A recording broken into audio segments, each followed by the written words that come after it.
প্রিয়জন, সাহিত্য প্রভায় সকলকে স্বাগত জানাই।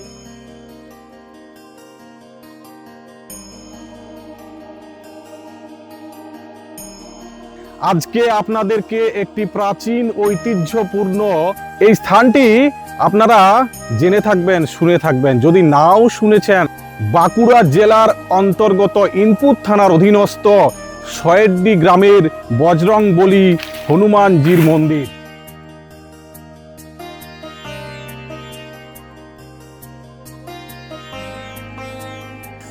যারা বা যিনারা অনেক দূর থেকে আসতে চান এই মন্দিরে, এখানে পুজো দিতে চান, তো আপনাদেরকে প্রথমত জোরদা আসতে হবে।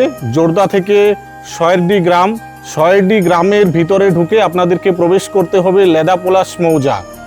জঙ্গল, অবশ্যই এই জঙ্গল কাছাকাছি একটি পুকুর আছে, সেই পুকুর সংলগ্ন পাড় দিয়ে আপনাদেরকে প্রবেশ করতে হবে। তাহলেই আপনারা পেয়ে যাবেন এই হনুমানজির মন্দিরটি। এখানে আপনারা খুব সহজেই পৌঁছে যাবেন। হনুমান মন্দিরের পাশেই বিরাজ করেছেন গ্রাম্য দেবতা। আপনারা দেখতে পাচ্ছেন এটি হলো একটি গ্রাম দেবতা স্থান, গ্রাম্য দেবতা। ইনাকেও পুজো করা হয়, এখানে স্থাপন করা রয়েছে। এটাও অনেক প্রাচীন, এই মন্দির থেকে অনেকটাই প্রাচীন। আর এখানেও নিত্য নৈমিত্তিক পুজো হয়ে থাকে। ওই যে বলেছি যে পুজো করার জন্য আগে থেকে সয়েড্ডিতে এসে যোগাযোগ করতে হবে। এই যে গাছগুলো দেখছেন, এগুলোও খুবই প্রাচীন। পিছনে একটা পুকুর আছে, এটাও খুব প্রাচীন। তবে একেবারে সুন্দর মনোরম একটি স্থান। এখানে এলে আপনার ক্ষণিকের জন্য, অল্পের জন্য হলে একটু ভালো লাগবে।